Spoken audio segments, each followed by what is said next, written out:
Presidente de la Asociación Panameña de Ejecutivos de Empresa, expresidentes de la PEDE, miembros de la Junta Directiva, invitados especiales y medios de comunicación que hoy nos honran con su presencia. Para dar inicio a este conversatorio, le cedo la palabra a la señora Julia De Santis, presidente de la PEDE.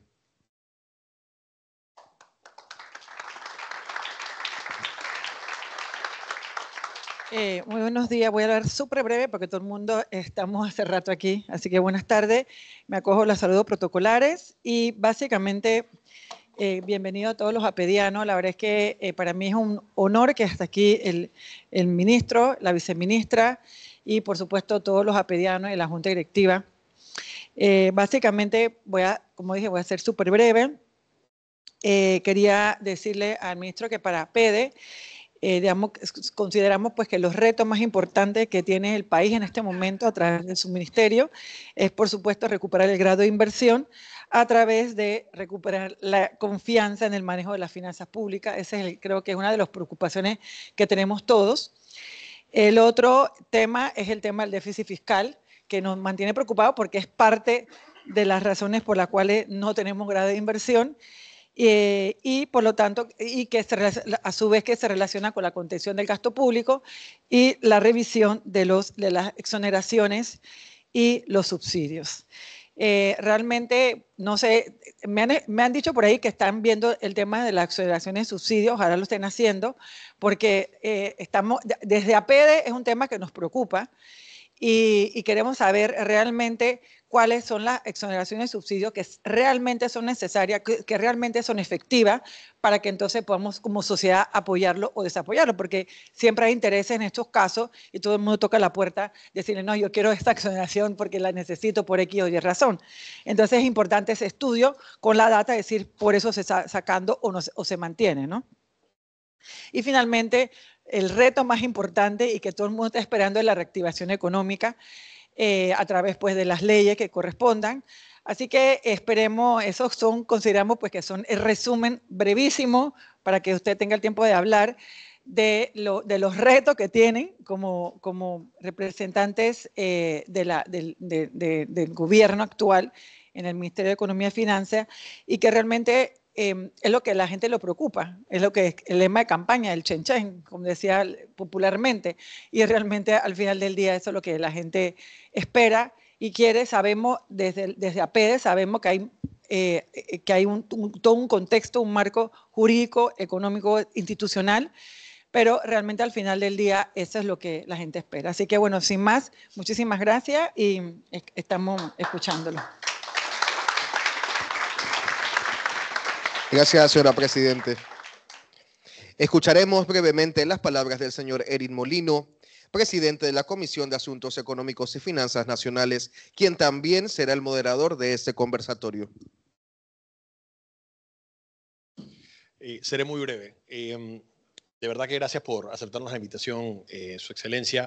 Me quiero remitir a las palabras que usted ha estado diciendo en todo este tiempo, que son categóricamente importantes para el país, que es que lo que tenemos que hacer es transmitir confianza. Al final, nosotros no podemos tener actividad económica ni atraer inversionistas si no creamos un ambiente en el que nosotros podamos transmitir esa confianza.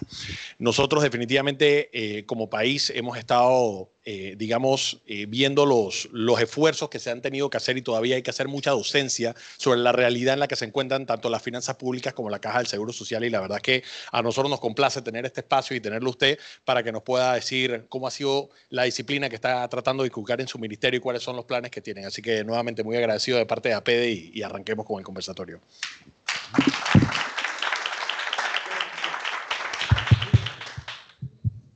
Muchas gracias. Buenas tardes a todos. Julia, Fernando, muchas gracias por la invitación. Me honra estar con ustedes en la tarde de hoy. Como saben, los que me conocen son ya 35 años de carrera profesional en el sector privado. Empecé muy joven. Me está haciendo el disclaimer.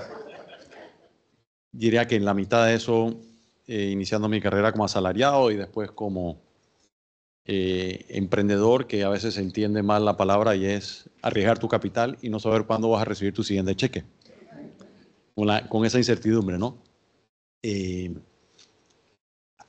Por ello me identifico y me siento muy cómodo estar en este ambiente porque sé que muchos comparten estos valores y muchos están dispuestos a vivir con el riesgo que conlleva crear, emprender. Y estos acercamientos con distintos actores del país, de la economía, son para mí personalmente muy valiosos. No solamente para hablar, sino para escuchar y uno nutrirse. Yo soy estudiante de por vida, así que y quienes me conocen saben que muy lejano ser dueño de la razón. Me encanta aprender, es más, me remonta a una frase hace muchos años, cuando iniciaba, me despedía de casa en esa época, uno se despedía cuando se iba a la universidad fuera y no volvías a ver a tus padres, no pisaban la universidad hasta el día que te graduaras, a diferencia de hoy en día. Y mi padre me dice al despedirme, vas a iniciar, vas a una muy buena universidad y vas a aprender muchas cosas, pero lo principal es que tienes que aprender a aprender el resto de tu vida. Yo no entendía qué me estaba diciendo, decía, eso me suena como jeringonza. Pero con los años uno va aprendiendo lo que significa eso y uno nunca deja de aprender. Y es fascinante y sobre todo no hay cosa que yo disfruto más cuando alguien con argumentos inteligentes y bien construidos te demuestra que uno o está equivocado o puedes mejorar tu planteamiento. Así que por eso es que para mí estos intercambios son tan valiosos, muy enriquecedores a nivel intelectual y personal. Estoy acá en representación del Gobierno Nacional y del Ministerio de Economía y Finanzas por la deferencia del Presidente de la República que me ha honrado con su confianza, a veces excesivamente pública, que lo hace, y se imaginará en la responsabilidad que eso conlleva en los hombros sobre uno, y también porque me acompaña y me honra con su confianza un equipo extraordinario. Hoy me acompañan dos de esas, la viceministra de Economía y una economista de lujo, Rubilú, que es lo que hace las cosas posibles. Y a veces uno de los principales trabajos, por lo menos en mi caso, así como uno con ese ADN en la empresa privada es, uno de mis trabajos como ministro es que ellos tengan éxito en su función. En la medida que ellos tengan éxito, la gestión tiene éxito, la del presidente y la de todos como sociedad. Yo pasé de tener un poco más de 100, 200 jefes, si se quieren, que eran mis clientes, a servir, a trabajar, servir en negritas, subrayado, a más de 4 millones de ciudadanos. Y a muchos jefes que me los encuentro todos los días en la calle me dan instrucciones de qué es lo que tengo que hacer. Yo saco mi papel y tomo nota. Es que usted tiene que hacer yo saco mi papel como buen alumno y tomo nota de las instrucciones que me están girando mis jefes en la República. Algunas instrucciones fabulosas, otras no tienen mucho sentido, pero bueno, son divertidas, ¿qué puedo decir? Entonces, dando ese preámbulo, yo creo que es importante entender mi primera función pública. Sí soy creyente de que los ciudadanos que creemos en este país, que creemos en el futuro del país y que hemos tenido la oportunidad de prosperar en el sector privado, debemos servir, tenemos que entregar de vuelta. Tenemos que tener esa voluntad. Fernando lo hizo, muchos de los que están aquí lo han hecho, y solamente cuando uno está ahí y uno entiende los sacrificios personales y familiares, es que uno lo valora aún más. Más allá del sacrificio económico, tiempo con la familia, resolver problemas que no fueron causados por uno, muchos, y te exigen resolverlos aunque usted no los haya creado. Pero uno tiene que estar dispuesto a asumir la responsabilidad de resolver esos problemas que no han sido causados por unos. Y esa es una contribución que por lo menos nos mueve a uno a tratar de ayudar al país en ese ámbito. Tengo el enorme beneficio, dicha, de haber de que un grupo de ciudadanos desprendidos han aceptado el reto de acompañarme en esta aventura que nos está permitiendo tratar de hacer las cosas diferentes para no caer en la definición de locura de Einstein, que todos muchos conocen, es no pretender resultados distintos haciendo lo mismo. Así que, en alguna medida, yo sé que a mucha gente no le gusta salir de la zona de confort, no le gusta que uno traiga planteamientos disruptivos, pero si realmente no hacemos las cosas diferentes, no vamos a tener resultados diferentes. Cuando escuchaba a Julia sobre las finanzas públicas, casi que te pido, acompáñame al gabinete y a la asamblea, porque le está predicando al convertido, 100%, y compartimos las mismas preocupaciones, que esa es una de las tareas más difíciles que uno tiene como evangelizador, y hacerle entender al ciudadano común, y hasta a un ministro de Estado y a un diputado, la importancia de ello, porque típicamente dice, eso no es conmigo. Y tú le dices, sí, sí es con usted. Porque ante un fracaso fiscal puede haber un fracaso económico. Y usted no puede tener éxito en un país fracasado. En lo personal, en lo profesional, en lo empresarial. Tan sencillo como eso. Así que sí es con usted. Sí es con usted. Y eso es una de las tareas evangelizadoras que muchos nos pasamos tratando de hacer. ¿Qué encontramos? ¿Cuáles son nuestros planes? Encontramos, no es sorpresa, bueno, para mí que vengo de ese mundo y anticipaba una situación fiscal muy retadora, un presupuesto que yo sabía que iba a estar muy difícil, no cumplieron, ni siquiera acercarse. En efecto, cuando entramos en funciones el 2 de julio, nos encontramos con que los ingresos reales eran 20% inferiores a lo que se había presupuestado. Tablas contra el año anterior, que para un año después de elecciones no está mal. Y es algo que hemos visto en casi todos los periodos en el año que ha habido elecciones, donde nunca se ha contraído la economía, paradójicamente, porque siempre aquí la gente habla, bueno, ¿y cuánto va a ser la contracción de la economía el siguiente año electoral? Y en Panamá no ha pasado. ¿Por qué va a pasar este año? Y en efecto no ha pasado. La economía sigue creciendo menos, es lo que llamamos un crecimiento más lento o una desaceleración, pero sigue creciendo. No hay una contracción económica, no hay una crisis económica, eso es importante decirlo. ¿Podemos crecer más rápido? Sí, pero eso no lo convierte. Una crisis económica es cuando hay una contracción, es decir, el Producto Interno Bruto es menor, técnicamente dos trimestres consecutivos. El 2020 fue una crisis económica. Se contrajo, no sé, 10.000 millones de dólares. O sea, un monto espectacular, 18%. Y estamos en una situación fiscal difícil, retadora. ¿Tiene solución? Sí, si queremos, como sociedad. Requiere del concurso de todos y de personas como lo que acaba de decir Julia, que no solamente lo diga el ministro o el presidente, sino que lo digan cada vez más ciudadanos. Queremos disciplina fiscal. Queremos cuadrar las cuentas. Y si como sociedad nos lo proponemos, no tengo la menor duda que lo podemos lograr. Eso y más. Este país tiene un potencial extraordinario. Y si yo no creía en eso, no estuviera sentado aquí conversando con ustedes. Estuviera haciendo otras cosas para mí más valiosas, si fuese el caso. Así que sí creo en ello. Y creo que sí vale el sacrificio y la inversión de tiempo, energía y todos los otros adjetivos que describan ello. Yo creo que eso es importante hacer énfasis en ello. Y lo último que mencionaste me llamó la atención, leyes para reactivar la economía. Ahí sí tengo que disentir, puede ser por mi deformación liberal, de pensamiento liberal clásico. Yo creo que el Estado debe ser un facilitador, no un interventor. Y el Estado eficiente y los más exitosos en el mundo hoy en día son los que no intervienen y generan confianza, transparencia, prudencia, estabilidad y envían señales de mercado a los ciudadanos y a las empresas que repercuten en dinamizar el consumo y la inversión privada, que es lo que crea empleo y crecimiento económico. En este país, ¿cuánto es? 80 y tanto % del PIB es privado. Y ahora, con los WhatsApp y eso, se podrá imaginar la cantidad de memes y GIFs que le mandan los amigos a uno. Hay unos que me ponen, no hay plata. Otros que me ponen, los números no mienten. Bueno, ese es uno de los que más me gusta. Y les doy un ejemplo. 2020. Todos los amigos que le dicen a uno, no es que el Estado tiene que gastar más, o más incentivos, o más subsidios, o más excepciones. Le digo, eso no funciona así. Todo lo contrario. Todo lo contrario. Los números no mienten. Y les cito 2 años en este siglo. 2008, 2020.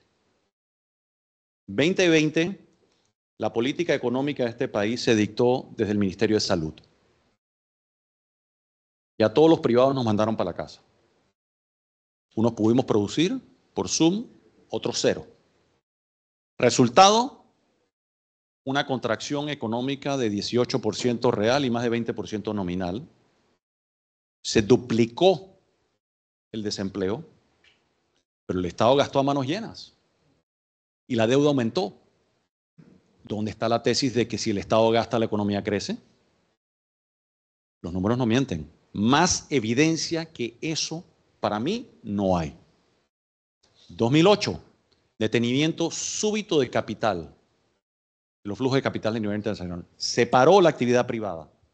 La economía, el año anterior creció al 10%, el año siguiente 1%. Clarísimo.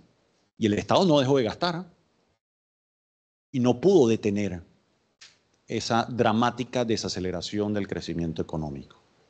Tenemos dos ejemplos dramáticos. Ahora bien, que haya habido gobiernos en distintos periodos que han gastado, pero han gastado de una forma procíclica, recalentando la economía. 2007, otro ejemplo. 2012, otro ejemplo. En ausencia de política monetaria, creando inflación que uno diría es un contrasentido, algo que podemos controlar con política fiscal. Pero es como una droga donde todos queremos más, que haya más concreto y que se gaste más, solo falta el helicóptero volando tirando plata. Para mí, yo oía eso y con los amigos uno trataba de explicarles, eso no funciona así, eso no es sostenible, eso nos va a reventar. Eso es una droga que después te vuelves adicto y te cuesta dejarla. Tienes que ir a rehab después de eso. Que eso me lleva a lo otro que mencionaba Julia, que lo comparto, es, en efecto, subsidios, incentivos, exenciones, exoneraciones. Aquí criticamos a la Asamblea Nacional de que hay para mí. No, el que hay para mí es un deporte nacional. De todos los ciudadanos, no de todos, de muchos ciudadanos y de muchas empresas. Yo quiero disciplina fiscal, pero yo quiero mi subsidio, que no me lo has pagado. Yo quiero mi incentivo, yo quiero mi exención y estoy tramitando un crédito fiscal y me urge que me lo des. Es el que hay para mí. Está en el ADN del panameño. Y hemos creado un círculo vicioso terrible, destructivo, que yo, como ciudadano, que ya lo tenía presente, ahora lo estoy viviendo, y me da una enorme tristeza cuando alguien conocido me escribe pidiéndose qué hay para mí. Amigos que le escriben a uno, viene una moratoria. Y le digo, ¿a usted no le da vergüenza preguntarme eso? Pague sus impuestos. Yo lo he pagado por 35 años a tiempo. No le da vergüenza y queda en chat. Y además dejarlo por escrito. No le da vergüenza. Ese es el país que vivimos, desvergonzados. O sea, lo ven tan normal que dice, a mí no me importa dejarlo por escrito. Ese es el país que vivimos. O el individuo que te dice, quiero mi subsidio. Ah, no. El que lleva una ley espectacularmente fascinante a la Asamblea creando nuevos subsidios o incentivos porque esto va a crear empleo. Le digo, no me tienes que hablar de la actividad económica que la entiendo. ¿Cómo lo vas a financiar? ¿De dónde vienen los recursos? Ah, bueno, es que los sacamos de aquí. Ok, se los vamos a quitar a Pedro para dártelos a ti. Pero no se los tiene que... Es que ¿de dónde van a salir? Del canal. El canal ya está gastado. Con todas esas propuestas que estamos oyendo para las pensiones. Están diciendo dinero que existe, pero que ya está gastado. Pero no se dice, quítesele a Juan para darle a Pedro. Quítesele a María para darle a Rosa. Esa es la propuesta. Tienen todo su derecho en proponer eso en una democracia, pero no lo dicen. Yo creo que lo completamente honesto es decirlo completo. Yo quiero esos recursos y quiero que se le quite a A para dárselo a B. Que es legítimo, pero abrimoslo con transparencia. Igualito nos pasa con los incentivos, los subsidios en el sector privado. Y yo me paso en esta tarea evangelizadora que no siempre gusta. Como esta mañana recibí de un conocido amigo un ensayo que yo creo que se lo pidió a ChatGPT, porque eran como 3 páginas, no miento, 3 páginas para decirme por qué había que renovar el bono solidario. Yo leía eso y yo no lo podía creer. Yo decía, me decía que estaba muy preocupado. Yo pensé que la preocupación me iba a responder en una línea. Me preocupa que no se haya renovado el bono solidario. No, me mandó un ensayo de 3 páginas. Con toda la explicación del derrame económico, le digo, esa parte no me la tiene que explicar, yo me la sé de memoria. La pregunta, entendamos el efecto fiscal y qué hay detrás de ello, o iniciativa en nuestra asamblea que yo me paso hablando con los diputados y le digo, pero mire toda la actividad que vamos a crear. Sí, pero ¿cómo la va a financiar? Usted tiene una renta, si usted tiene una renta para financiar eso, yo voy con usted y hago el lobby para que se apruebe esa ley. Me encanta conceptualmente, pero ¿dónde están los recursos para lograr eso? Ahora, si nos sentamos a planificarlo para eventualmente lograr eso en 5, 6, 7, 10 años, fantástico. Pero eso es lo mismo que llegar a la Asamblea y proponer una ley, prohíbase la pobreza. Fantástico. ¿Lo vamos a lograr? No, eso es prometer lo que no podemos entregar. Y eso es una de las cosas que a mí yo sí personalmente me cuesta. Yo sí tengo un problema serio en prometer lo que no puedo entregar. Como hoy le decía a un amigo, no te veo muy preocupado por eso. Eso es como si tú le prometes a tu esposa que vas a llegar a las 8 de la noche y llegas a las 3 de la mañana. ¿Cómo te va? Bueno, eso es prometer lo que no vas a cumplir. Te mete en problemas. Igualito. Resumidas cuentas, ante la situación fiscal que nos encontramos, aplicamos inmediatamente unas medidas de contención del gasto, 1.400 millones, con un PIB que va a terminar como en 87.000, así que saca el porcentaje casi acariciando el 2%, una contención material importante, para nada despreciable. Con todo y eso, nos vamos a volar el déficit anticipado, que estaba escrito en la pared. Todo lo que hacemos los numeritos sabíamos. Y digamos las cosas como son, con transparencia, y no escondamos lo que no es escondible. Pero en el camino nos encontramos con una cantidad de cuentas pendientes por pagar materialmente importantes. Se limpió todo eso y se tomaron las que estaban debidamente documentadas, que tenían partidas presupuestarias vencidas o expiradas, etcétera. Y como Estado, una decisión de Estado, no de un gobierno, porque somos los que estamos en un gobierno, somos transitorios. El Estado es, como dice en inglés, bigger than us. Nosotros simplemente transitamos, pero el Estado queda. Y las obligaciones del Estado se deben honrar, indistintamente de quién gobierne de turno.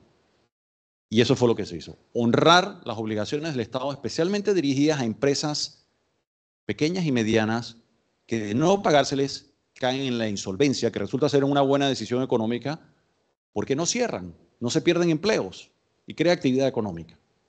Esa es la motivación. ¿Nos va a disparar el déficit más? Sí, pero creo yo que es una decisión difícil, pero que hay que tomarla. Y yo fui uno de los que la recomendé, a pesar de las consecuencias fiscales que va a tener este año.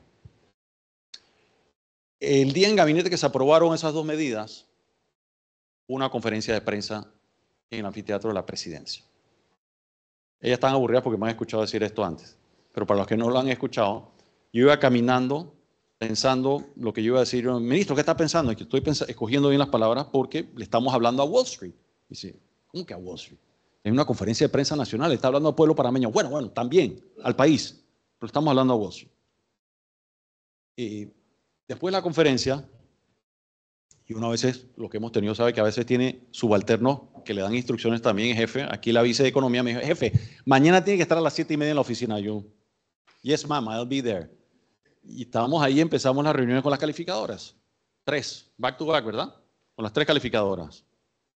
Cuando íbamos con la tercera, y uno escribiendo toda esta película para nada bonita, no chistaban, ahí eso era como intramuscular. Aquí no está pasando nada. Yo dije, no puedo más, yo tengo que preguntar.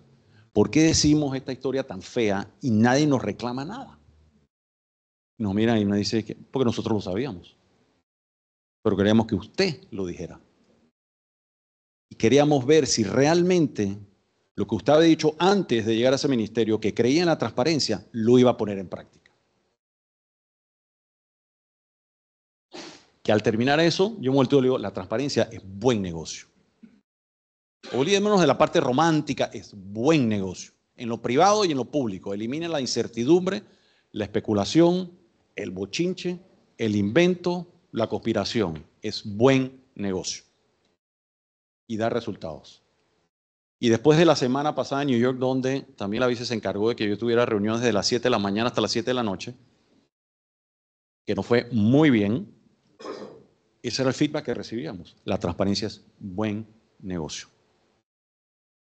Y las reuniones que nos daban después, obviamente lo que le dicen a uno de frente es muy parco, pero la retroalimentación que recibíamos después era muy buena. Pero para mí, dos eventos que fueron realmente los que hicieron la semana. Uno, el último día que estuvimos en Bloomberg, que uno de los analistas, quiero mostrarle los precios de Panamá, y nos mostró esta gráfica, los precios cómo habían subido los bonos la semana. Para mí eso fue como niño en tienda de dulces, ¿no? El boletín de la semana. Y en esa reunión, después que me tomó mucho cabildeo convencer a mi esposa de que fuera, porque si nosotros tenemos que tener presupuestos austeros en el país, presupuestos austeros en la casa, de verdad. Ella me dice, nuestro ingreso se desplomó, familia, así que austeridad de verdad. Le digo, austeridad en el gobierno y austeridad en la casa. La convencí. Cuando ella vio eso, digo, está valiendo la pena, me dice, se ve bien, vamos a darte un chance, ¿eh? Se ve bien. Cuando vamos al aeropuerto, algo que me movió el piso, que fue realmente muy bonito, un banquero panameño que había ido esa semana a reuniones con fondos de inversión, iba todo apurado y me vio y nada más se acercó y me saludó y me dice, gracias. Digo, gracias, ¿por qué? Porque a raíz de lo que ustedes hicieron esta semana, yo me voy en exceso con los resultados que yo estaba buscando acá. Eso es trabajar por el país y por lo que generamos empleo y trabajo. Yo me quedé de una pieza y se fue. ¿Qué te pasó? Es que no, me han dicho algo que realmente me movió el piso. Me movió el piso. Son de esas cosas que tú dices, vale la pena. A raíz de eso, ¿qué vamos a hacer? La próxima semana me escucharon, estamos presentando un presupuesto para el 2025 para nada halagador.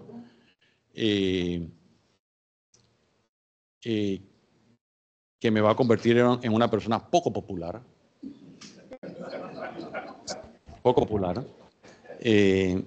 Yo pretendo salir del ministerio, espero que con la misma cantidad de amigos que entré, y no quiero perder tampoco, pero yo no busco ni ganar, ni aplausos, ni estar en los rankings de popularidad. Como una vez alguien me decía, no, acabo de ver el ranking de los ministros y estoy molesto porque usted no es ni el número 1 ni el número 2. Cuando digo, no, muy alto, yo debería estar de último. Eso es muy alto. El ministro de Economía no debería estar ni en el top 5 ni en el top 10. Ese no es su trabajo. Presentamos a gabinete, después a la asamblea. Va a ser una semana poco agradable, pero bueno, es lo que es. Va de la mano con una propuesta de reforma a la Ley de Responsabilidad Social Fiscal, pensando a largo plazo, para evitar esa presión que han tenido distintos gobiernos de tener que correr a la asamblea para mover los topes y pedir exenciones. Pensar un poco más a largo plazo. Y algunas otras medidas que ya oportunamente se irán comunicando. Incluyen presentar al gabinete el plan estratégico de gobierno, que acá Rubiló está jugando un papel importante en ello, con un plan fiscal a 5 años. Lo que busca, consistente con lo que comenté, que no estamos en una crisis, no requerimos una terapia de choque, no requerimos, afortunadamente, la motosierra de Milei, pero sí necesitamos disciplina, prudencia y responsabilidad, pero no terapia de choque. Lo que le vamos a proponer al mundo y al país, que ya lo hemos estado socializando con las IFIs, con las calificadoras, con los inversores, un poco para tener ese feedback, no tirarnos sin paracaídas tampoco, no vamos a hacer esa irresponsabilidad. Tener ese feedback de lo que estamos haciendo va a gustar, va a tener buen recibimiento, es un aterrizaje suave.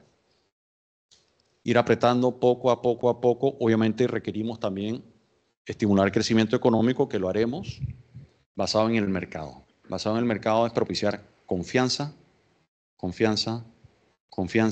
transparencia, prudencia. Let the market work. No intervenir, no regalar. Mi rol de ministro de Economía y Finanzas, yo me lo tomo muy en serio, es un rol fiduciario de dinero que no me pertenece. Y a mí me molesta regalar el dinero ajeno. Qué bien. O sea, que aquí tienen un ministro que realmente no cree en eso. Y si hay que invertir el dinero ajeno, que me demuestren que se recupera la inversión con creces. Porque muchas de esas leyes de incentivo recientemente, yo me he sentado con los autores del sector privado y les saco los números y les digo, aquí pierde el Estado. Y yo como contribuyente ciudadano estoy en contra de ello. Y si me lo preguntan en un programa de televisión, lo voy a decir. Aunque te molestes conmigo. Pues eso es mal negocio para el Estado. Eso no significa que todos lo son. Hay programas de incentivo o de subsidio que sí se pagan en creces. Subsidios para sacar a individuos de la pobreza y darles autonomía. Yo creo que vale la pena. O sea que hay ciertas medidas. Hay ciertas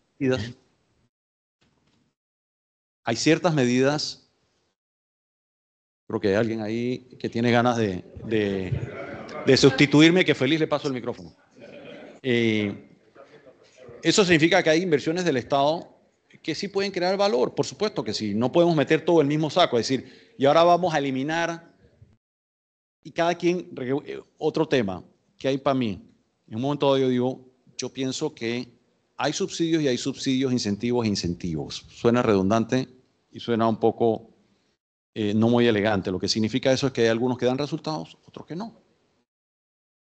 Indistintamente como ministro, como ciudadano, y lo he venido diciendo por años, creo que se deben examinar. Y los que ya cumplieron un propósito, ya lo cumplieron.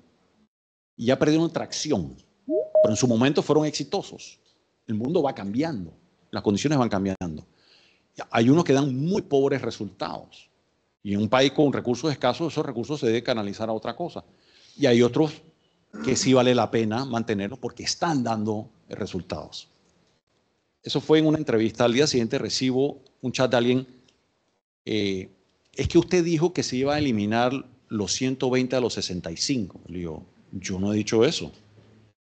Pero es que eso es lo que yo escuché en televisión. No, eso fue lo que usted quiso escuchar. Yo no dije eso. Y es más, y creo en el programa de 120 a los 65. Pero no me preguntaron eso en específico. Pero cada quien se pone nervioso con lo que quiere escuchar y eso mismo entendió el que tenía este subsidio, el que tenía este otro incentivo, en el que hay para mí. Entonces, lo otro está en nuestros planes, retomar la planificación. Ya tenemos un plan estratégico de gobierno de 5 años, pero queremos regresar a la planificación pensando en largo plazo. Más no solamente más allá de un gobierno, sino probablemente de una generación. ¿Qué me lleva a la reflexión famosa de Winston Churchill? El político piensa en las siguientes elecciones. El estadista piensa en las siguientes generaciones. Somos transitorios. Somos transitorios. Así que tenemos, como una vez en la asamblea, un diputado. He tenido en mis diversiones, mis momentos alegres y menos alegres en la asamblea, como todos saben. En uno, un diputado me decía, no, ministro, es que eso es técnico y nadie lo entiende. Entonces me le quedo mirando y le digo, no subestime a sus electores. Si usted me da la oportunidad, yo voy a su pueblo y se lo explico. Estoy seguro que lo van a entender. Me dice, se me queda mirando, bueno, es que uno tiene que legislar para cuando uno es oposición. Le digo, no. También estoy en desacuerdo. Uno debe legislar para cuando no estamos aquí. Porque somos transitorios. Simplemente estamos de paso. Estamos de paso. Y ese era uno de los mensajes que quise dejarlo. Entonces, en esa planificación es pensar a largo plazo, que ojalá permita, sea el catalizador que permita mantenerlo a lo largo del tiempo y pueda ser una contribución que uno deje para quienes nos sustituyan. Y el que hay para mí, digo, lo he dicho bastante, voy a cerrarlo con una frase trillada, muy trillada de JFK, que es, it's not what the country can do for you, but what you can do for your country. Es sobre eso, que ahí es donde, si logramos cambiar ese chip, esa mentalidad del ciudadano, tuvimos éxito. Porque si el país tiene éxito, todos tenemos éxito. Y en un país fracasado, ninguno podemos tener éxito. Y eso incluye finanzas públicas sanas. Terminando esto, yo con mucho gusto todavía tengo tiempo para escucharlos, recibir preguntas que ojalá pueda atender.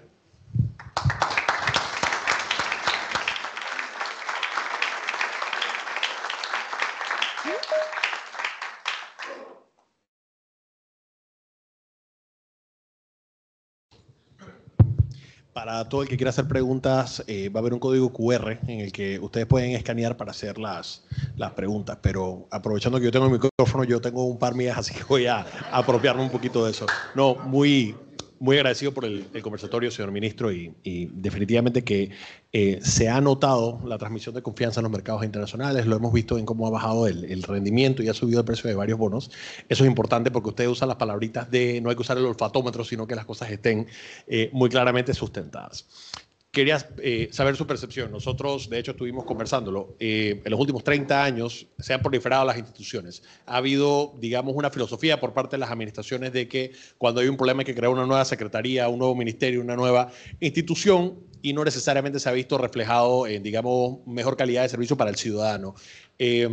¿Consideraría prudente, ya dijo que no es necesario necesariamente una motosierra, una terapia de shock, pero consideraría prudente evaluar si hay instituciones que tal vez deban consolidarse, tal vez la eliminación de algún ministerio, no voy a decir que diga cuál, sino que cómo usted ve el tema de simplificar un poco los procesos en el Estado? La respuesta es rotundamente sí.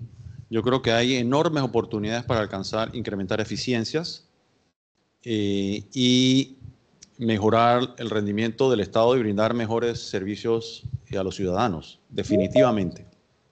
Y eso es un proceso, obviamente, que conlleva tiempo, un análisis responsable, con medidas bien pensadas, que den los resultados. Primero, definir muy bien qué queremos lograr, y en función de lo que queremos lograr, hacer ese examen y proponer medidas. No hay ahora mismo propuestas específicas sobre la mesa. Ahora mismo nosotros entramos en gestión para atender problemas muy apremiantes. En el momento, como he dicho, las finanzas públicas, la caja de seguro social, la mina. 3 temas heredados, que créeme que para mí sería bastante menos estrés estar haciendo otras cosas. Pero alguien tiene que hacerlo. Para después concentrarnos, una vez que salimos de esos grandes problemas heredados, empezarán, yo creo, desde ya, soñar en grande es el país que podemos, el país que queremos, el país de lo posible, pero sobre todo con los pies en la tierra, el arte de lo posible y propuestas realizables y alcanzables con resultados esperados, sin improvisación, ¿no? Nosotros pasamos de tener hace 10 años un presupuesto de gasto corriente del 46%, al año pasado cerrarlo en 69%, y ha sido en perjuicio de la inversión. La inversión ha pasado de 44% del gasto a 19%. Idealmente, ¿cómo usted está viendo que debería verse el presupuesto del 2025? Ojo, dije idealmente, ¿cómo lo ve usted? Sí, ese es un tema fascinante. Primero, cualquier dólar gastado en operación o en capital produce el mismo PIB. Empezando por ahí. Ese comentario de que debemos hacer más gasto de capital porque produce más actividad económica, matemáticamente eso no es correcto. El año en que se hizo el gasto, produjo PIB. Puede haber gastos, inclusive, que produzcan más rendimiento. Por ejemplo, gastos en mejorar procesos versus un gasto de capital en un puente que no necesitamos. O sea que yo no pondría todo en el mismo saco. Yo pienso, mi filosofía es gastar mejor con los recursos que tenemos, indistintamente si sea gasto que se clasifique como corriente o de capital. Cierto, este país todavía tiene un déficit importante de infraestructura. Pero si hacemos la lista de todo lo que tenemos que hacer, de aquí podemos salir con una lista de 100.000 proyectos y la plata nos alcanza para 20 proyectos. ¿Cómo los escogemos? Para mí es los que rindan mejores resultados para la sociedad. sin usar el olfatómetro. Porque aquí todo el mundo, su lógica y su intuición le dice, es que este es mejor por X o Y. Bueno, muéstrame los números para que crea más valor para la sociedad. O sea que yo creo que mundo ideal, no forzar el gasto de capital como tal. Yo no me ataría a una proporción X o Y de la proporción gasto corriente, gasto de capital, sino que en la medida que el país necesita hacer una u otra cosa, se va asignando en función de las necesidades y de los resultados que uno está buscando. Súper. ¿Dónde podríamos obtener el plan estratégico de gobierno para el próximo quinquenio y cuándo estaría disponible? Creo que eso lo vamos a subir en nuestro sitio web, ¿no? Y cuando ya sea presentado al gabinete. Y les va a gustar. Está bonito. Ambicioso. ¿Qué planes tiene para acrecentar el ahorro nacional? Bueno, el ahorro nacional es muy amplio. Eso incluye sector público y privado. Ahorro nacional en el ámbito público somos deficitarios. No es noticia para nadie. Así que lo que podemos... Y nuestro plan es eventualmente empezar a producir ahorros en estos 5 años, siendo transparentes. No vamos a producir, no veo, o las probabilidades no son suficientemente altas para decir vamos a alcanzar un superávit de saldo total. Obviamente, si ocurren cosas a nuestro favor, como mayor crecimiento económico, un mundo más próspero, que desaparezcan las amenazas como guerras en el Medio Oriente, posibles guerras comerciales entre Estados Unidos y Asia, lo que está ocurriendo en Europa. Todo eso nos puede ayudar y la economía crece más y hay más comercio mundial que nos beneficia en nuestra plataforma logística. Podríamos lograrlo. Poniendo eso a un lado, sí aspiramos a que podemos lograr un superávit primario, es decir, un ahorro primario, que eventualmente, si seguimos la hoja de ruta y no la desviamos, que no lo controlamos, podríamos producir ese superávit total, que es ahorro, y empezamos a producir ahorros. En lo privado, sabemos que este es un país de insuficiente ahorro. Además, es un país que para su etapa de desarrollo está sumamente apalancado. Como 80% del Producto Interno Bruto es préstamos, deuda al sector privado. Que tú dirás, eso es mucho más bajo que Estados Unidos, que Japón, que Europa, sí, pero tienen otra etapa de desarrollo. A nuestra etapa de desarrollo, para mi gusto, lo encuentro un apalancamiento alto y unos niveles de ahorro bajo. Ahora bien, Panamá ha podido prosperar a pesar de ello, lo cual es un fenómeno fascinante, y hay toda clase de hipótesis. Mundo ideal sería tener más ahorro privado a lo largo del tiempo, sobre todo para enfrentar situaciones adversas como la pandemia, que nos hubiese llevado a tener que endeudarnos menos en lo público para atender catástrofes como la pandemia. ¿Cómo pretende reducir el déficit de 4.5% del PIB de aquí al 2029? Mucha prudencia. Y va a ser mayor a 4,5 este año. Y el plan que tenemos es reducirlo, es la aspiración que tenemos dramáticamente, empezar por 2 años de un brinco importante, años donde hay que ser muy estrictos, mucha disciplina. No va a ser fácil, va a haber mucha oposición para ello. Esa es la propuesta. Para luego ir reduciendo ese saldo, como mencioné anteriormente, a niveles manejables y sostenibles, con niveles de deuda mucho más bajos. La deuda tiene un peso extraordinariamente alto en las finanzas públicas. Dirían, es casi que el ministerio que más gasta en el país. 3.500 millones de dólares en servicios de deuda. Más de lo que produce el canal. Y dirán, ¿por qué las finanzas públicas? Obviamente porque eso también está explicado por la tasa promedio ponderada del costo del dinero. Mejor perfil de riesgo, que era lo que estábamos haciendo en Nueva York, subir la prima, bajar el costo marginal, acceder a recursos más baratos para que esos 3.500 eventualmente te cuesten 3.000, te cuesten 2.700, te cuesten 2.500. Esa es la estrategia. ¿Qué opina de las obras APP y las concesiones? Yo creo que en situaciones fiscales como las que tenemos hoy en día, cobra una importancia tremenda. Tremenda. Parte un poco como lo que ocurrió en los 90, Fernando lo vivió, aquí se hicieron muchas APP sin existir ley de APP. Y fueron exitosas.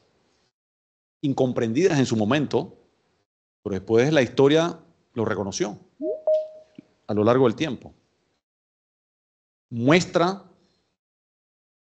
que inclusive bajo restricciones fiscales muy duras, un país que estaba en default, se lograron aplicar muchas de estas medidas y tuvieron éxito. O sea que ya tenemos el referente de que en este país se ha podido hacer. Yo creo perfectamente que se puede volver a hacer y mejora.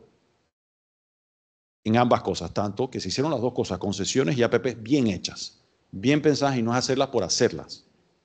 Es decir, tener muy claro el objetivo que se quiere lograr y cómo hacerlo. Preferiblemente autofinanciadas. 100%. A mí es la pregunta que es cuando me traen APPs y me dicen, y es una APP 1, que no es ni parcialmente autofinanciado, le digo, eso es una mentira. Eso no es una APP, eso es un financiamiento. Que esa es la otra. Muchos actores del Estado digan, se tocan la puerta y dicen que tengo un proyecto y ya tengo financiamiento. Digo, ¿y el financiamiento son ingresos? No, no, no, es deuda. Ah, es deuda. Nosotros podemos conseguir la deuda también, y más barata. Eso no resuelve el problema. Es una incomprensión también de cómo se manejan las finanzas públicas. ¿Sería posible explorar fuentes de fondos más ventajosos de refinanciamiento de la deuda de países no tradicionales como Corea? Nosotros estamos explorando todas las opciones, muy creativos. A veces aquí la vida se me pone a pensar en cosas que son excesivamente creativas que me quitan el sueño, pero las contemplamos todas. Y una de las cosas que les podemos decir del éxito del viaje de la semana pasada a New York, que viajamos con propósito. La cantidad de ofertas que recibimos no esperadas, a términos y condiciones muy buenos, que demuestran, eso ya empieza a demostrar la confianza en el país. Y por supuesto, muchos inversores, ¿cuándo va a acudir al mercado? Decían, por ahora no, tal vez el otro año. ¿Pero por qué? Desesperados por comprar la deuda panameña. Digo, claro, usted la quiere comprar ahora que los intereses están altos. Lo llamamos cuando hayan bajado. Exactamente lo que no quieren oír, ¿no? Y quisiera también saber la perspectiva, ¿todavía tenemos tiempo? Sí. Ok. Quería saber la perspectiva del ministro con las propuestas que han hecho referente a la Caja de Seguro Social, porque con nosotros estamos hablando de nuestro problema de deuda, son 52.000 millones de dólares, pero cada propuesta que involucra aportaciones adicionales del Estado, la gente se le olvida un poco lo que hemos estado conversando de que ya hay ingresos que están comprometidos, eso involucraría endeudarse aún más o involucraría tener que hacer unos ahorros importantes. ¿Cuál sería, digamos, la respuesta del ministro para decir cuáles son los sacrificios que habría que hacer para hacer aportaciones mayores a la caja? No he escuchado ninguna propuesta hasta el momento y yo he estado participando en la mesa de validez, vejez y muerte. Tengo que reconocer que no he escuchado ninguna propuesta innovadora diferente a lo que hemos estado escuchando a lo largo de los años. Al final del día va a ser una decisión de la sociedad panameña. Esto se tendrá que presentar a la Asamblea Nacional de Diputados y en representación de nosotros, los electores, se tomará una decisión. Y la decisión, esas propuestas de quitarle recursos a uno para dárselos a otro, y esta es una opinión del ciudadano, no del ministro, no las comparto, porque inclusive es quitarle dinero. Por ejemplo, el individuo que no cotiza a la Seguridad Social y simplemente recibe 120, ¿por qué tiene que usarse de sus impuestos para pagarle una pensión a alguien de 500? Si la persona no ahorró suficiente para 500 o para 1.000 o para 1.200. Ese ciudadano diría, pero si estoy poniendo mis impuestos en caso de tal, auménteme mi pensión a mí. Entonces, ahí encuentro unas incongruencias del concepto solidario. O sea, el concepto solidario de pedirle dinero a un contribuyente que no recibe ese beneficio para financiar a otro beneficiario. Ahí conceptualmente yo tengo un problema intelectual que me choca. Pero si eso es lo que decide la sociedad panameña, ese soy yo. De pronto seré el único loco en el país que piensa así. A mí entonces esas propuestas me hacen ruido. Me encantaría que todo el mundo tenga la mejor pensión posible. Por supuesto. Por supuesto. Pero busquemos una fórmula de financiarlo que sea sostenible. Y nuevamente, prometamos lo que podemos cumplir. Prometerle al ciudadano que va a tener su pensión y que se le va a dar aumentos con recursos que no existen, creo yo que es dañino para la sociedad. Y es preocupante. Es preocupante. O sea que hay formas de resolver el problema, sí, y yo no tengo, y no hay la fórmula, puede haber una combinación de muchas variables. Que nuevamente, si con el concurso de los ciudadanos nos los proponemos, yo creo que podemos llegar a entendimientos de forma pacífica, racional, que nos permitan atender el problema con finanzas públicas sostenibles. ¿Cuál considera debería ser el tamaño óptimo de la planilla del gobierno y si tiene algún plan para reducirla? Yo creo que debería, a ver, y para eso, analizar el tamaño de la planilla en el vacío por deformación, yo busco paradigmas, ¿no? Y lo comparo con otros. Si nos medimos en nuestro vecindario, como porcentaje, si uno mira la población económicamente activa y uno mira, digamos, redondeando cifras, 50% sector formal, asalariados. Argentina tiene la relación empleados públicos versus ese denominador más alto en América Latina. Creo que es 20 y tantos %, si no me falla la memoria. Panamá es el segundo. Más alto que Uruguay, más alto que Costa Rica, más alto que Bolivia, que Perú. Escoge el país que quiera, que Venezuela. Escoge el país que quiera. Yo veo eso y como dice en inglés, yo digo, Houston, we have a problem. Entonces, porque, o sea, ahí hay un problema, ¿no? Ahora bien, está el dilema humano que yo no, ni como economista, ni como hombre de negocio, yo diría, sacar la motosierra y reducir eso, yo creo que tiene un costo humano para mí injustificable, o por lo menos a mí me quitaría el sueño. Tienes que hacerlo progresivamente. Una de las cosas que a mí más me ha impresionado de ocupar este cargo público es, bueno, aquí sí puedo usar la palabra empleomanía, que mucha gente le encanta usarla en Panamá, que la acepción formal de empleomanía es la desesperación por encontrar un trabajo, no es el nivel de empleo, ojo. Que cada vez que yo la escucho en televisión o amigos decirlo, esa palabra está mal utilizada. Por amor a Dios, busque el diccionario. Empleomanía es la obsesión por encontrar un empleo. En el sector público sufrimos de empleomanía. Y si usted se postuló a diputado y yo lo apoyé, yo espero que usted me consiga un trabajo, porque yo caminé con usted. No es porque yo creí en sus ideas, porque yo caminé con usted. Ahora bien, ¿por qué tanta gente quiere eso? Porque no tiene alternativa. Que es una señal de un país al borde del fracaso. Es decir, el sistema educativo, el entrenamiento profesional y técnico no le da las herramientas a usted para ser autónomo. Y tiene que caminar con el candidato a presidente, a diputado, para pedirle un trabajo. Aunque sea mirando el techo y no sea la parte de la autoestima, estar en un escritorio y no hacer nada. Y probablemente quiero pensar que hay muchos individuos que sí tienen autoestima, que se sienten ahí y no se deben sentir bien. Necesitan comer y llevar un cheque a la casa. Y probablemente preferiría estar en un trabajo bien remunerado en el sector privado que no consigue. Porque no tiene la preparación, ni las aptitudes, ni las destrezas para conseguir ese empleo. Nuevamente, Houston, we have a problem. Para mí eso fue una muestra humana desgarradora. Que hay gente que te dice, hago lo que sea para que me dé un trabajo, de portero, si es necesario. Esa es la desesperación. O sea que a veces tendemos a demonizar eso, pero detrás de eso hay un drama humano. O sea que mientras no resolvamos esa parte de entrenamiento, que probablemente podemos empezar con rápidos resultados en el entrenamiento post escuela secundaria muy técnico, para darle a la gente las destrezas, programación, digitalización, etcétera, algunas cosas que podemos hacer para que la gente tenga autonomía y no tenga que rogar por un puesto en el sector público. ¿Qué plan existe para formalizar el sector PYME y así aumentar la base tributaria?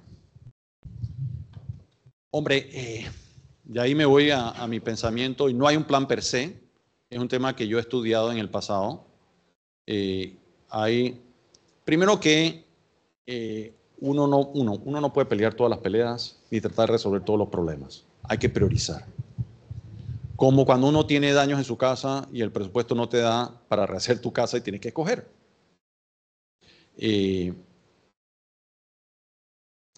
Uno de los problemas de la informalidad, mi hipótesis, uno de los problemas de la informalidad es que es muy costoso formalizarse. En términos de dinero, en términos de tiempo. Y les doy un ejemplo. Yo sé de muchas personas que han hecho ingentes esfuerzos por cotizar voluntariamente a la Caja de Seguro Social como independientes y no lo logran y desisten. Prácticamente falta un letrero en la oficina del Seguro Social donde diga: no queremos tu plata, váyase. Te lo diseñan de forma tal de que desistes. Eso se traduce en costos. Pero igualmente es las rigideces que tenemos en nuestro mercado, que si escogemos vivir con ellas, te van a dar como resultado, como ha sido históricamente, altos niveles de informalidad. Nuevamente, definición de la locura. No podemos pretender tener resultados distintos haciendo lo mismo. Yo no veo esa informalidad cayendo manteniendo las mismas reglas que hemos tenido por 50, 60 años. ¿Qué esperaría el ministro que diga la historia de su legado? Un ciudadano más que puso su cuota y ayudó a contribuir a tener un país mejor de como lo encontró. Pero sobre todo que mi esposa y mis hijas hayan apreciado el sacrificio. Para mí eso es, como dice en inglés, priceless. Eso es lo más valioso. Porque sí está haciendo... a veces pasa que pasan tiempo que no me ven. Y ahí sí quedó mal con mi esposa porque yo voy a llegar a cenar y no llegué. Y me comí un sándwich en el despacho. Yo quisiera que ese sacrificio, no solamente yo sentirlo, sino que ellas sientan que valió la pena. ¿Y qué le quita el sueño al ministro ahorita? ¿Perdón? ¿Qué le quita el sueño al ministro? Bien interesante esa pregunta. Y he ido administrando los desvelos. Al inicio de la gestión ya van 100 días y la verdad, yo no me las sé todas, pero aprendo rápido. Soy estudiante aplicado. Se me ocurrían ideas y me despertaba a las 3 de la mañana y sacaba un papel y apuntaba y mi esposa se despertaba: pero tú estás loco, ¿qué estás haciendo? Que tengo una idea para algo, resolver un problema y se me va a olvidar y tengo que anotarla. Y dice: eso no es saludable que estés haciendo. Pero bueno, se me ocurrió, ¿qué quieres que haga? He ido administrando esos desvelos para que no me pase eso y llegando a una reflexión muy sencilla: yo voy a concentrarme y preocuparme por las cosas que yo puedo cambiar e influir, y las que no. Que en efecto me preocupaba por cosas que yo sabía que estaban fuera de mi alcance y eran simplemente gastar energía que podía estar utilizando en otras cosas. Y obviamente sí, me quitan el sueño las finanzas públicas, la seguridad social, pero esas cosas me quitan el sueño antes también. Me quita el sueño es y ni tanto, pero probablemente uno se desanima en tratar de hacer las cosas y que haya tanta gente tratando de hacer lo contrario, no tanta, que haya suficiente gente tratando de hacer lo contrario y que uno se sienta que está nadando contra la corriente. Pero al día de hoy me siento que nadamos y avanzamos.